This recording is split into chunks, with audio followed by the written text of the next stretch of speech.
Ukraine Russia যুদ্ধ নিয়ে বহুল প্রতীক্ষিত ইস্তাম্বুল শান্তি আলোচনার মঞ্চ প্রস্তুত, কিন্তু শেষ মুহূর্তে জানা গেল মিটিংয়ে থাকছেন না প্রধান দুই চরিত্র। ইউক্রেনের প্রেসিডেন্ট ভলোদিমির জেলেনস্কি সরাসরি পুতিনের সঙ্গে আলোচনার আহ্বান জানালেও নিজে না এসে প্রতিনিধি দল পাঠিয়েছেন রুশ প্রেসিডেন্ট। একই পথে হাঁটলেন মার্কিন প্রেসিডেন্ট ডোনাল্ড ট্রাম্প। বারবার সম্ভাবনা দেখিয়ে অবশেষে জানিয়ে দিলেন তিনিও আসছেন না। ট্রাম্প পুতিনের এমন চোরপুলিশ খেলার জেরে প্রশ্ন উঠেছে, সত্যিকারের শান্তি কি চায় যুক্তরাষ্ট্র ও রাশিয়া, নাকি তুরস্কের বৈঠক কেবলই ট্রাম্প পুতিনের কূটনৈতিক নাটক?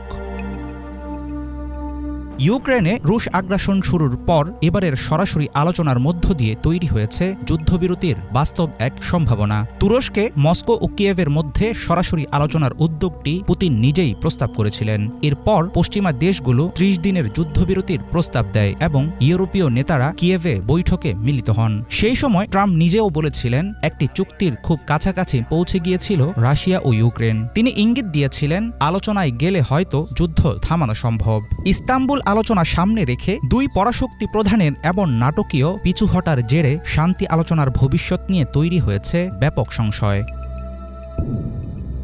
দুটি প্রধান শক্তির অনুপস্থিতির বিষয়টি পূর্ব পরিকল্পিত রাজনৈতিক কৌশল হতে পারে বলে মনে করছেন অনেক আন্তর্জাতিক বিশ্লেষক। তাদের ধারণা, পুতিনের না আসার বিষয়টি অনুমান করার পরই ট্রাম্প নিজেও সরে দাঁড়িয়েছেন, কারণ পুতিন মিটিংয়ে না থাকলে হ্রাস পাবে শান্তি আলোচনার কার্যকারিতা। একই সাথে তখন ট্রাম্পের অংশগ্রহণও অনেকটাই প্রতীকী হয়ে যেত। তুরস্কে রুশ প্রেসিডেন্ট পুতিনের উপস্থিতি চেয়েছিলেন ইউক্রেনের প্রেসিডেন্ট ভলোদিমির জেলেনস্কি। বৈঠকে পুতিন উপস্থিত না থাকার অর্থ তিনি শান্তি প্রতিষ্ঠার বিষয়টিকে গুরুত্ব দিচ্ছেন না, এমনটাই মনে করছে কিয়েভ। যুক্তরাষ্ট্র ও রাশিয়ার পক্ষ থেকে উচ্চ পর্যায়ের প্রতিনিধি দল উপস্থিত থাকলেও আগের মতো থাকবে না মিটিংয়ের গুরুত্ব।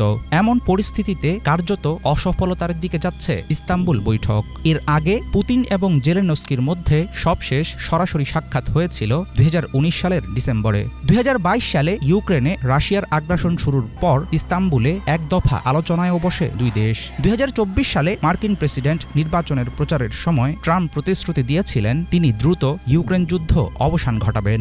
সেই চেষ্টার অংশ হিসেবে সৌদি আরবে মস্কো ও কিয়েভের প্রতিনিধিদের সঙ্গে মার্কিন কর্মকর্তাদের কয়েক দফায় পৃথক বৈঠক হলেও আসেনি কার্যকর কোনো ফলাফল।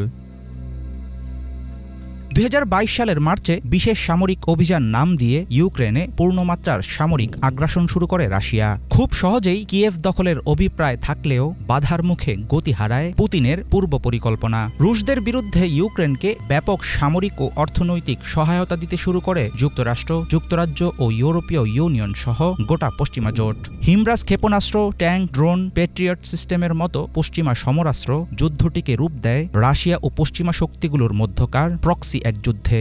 এবারের শান্তি আলোচনা ব্যর্থ হলে নতুন অনিশ্চয়তার মুখে পড়বে যুদ্ধ সমাপ্তির সম্ভাবনা। হাফিজুল ইসলাম, বাংলা ভিশন।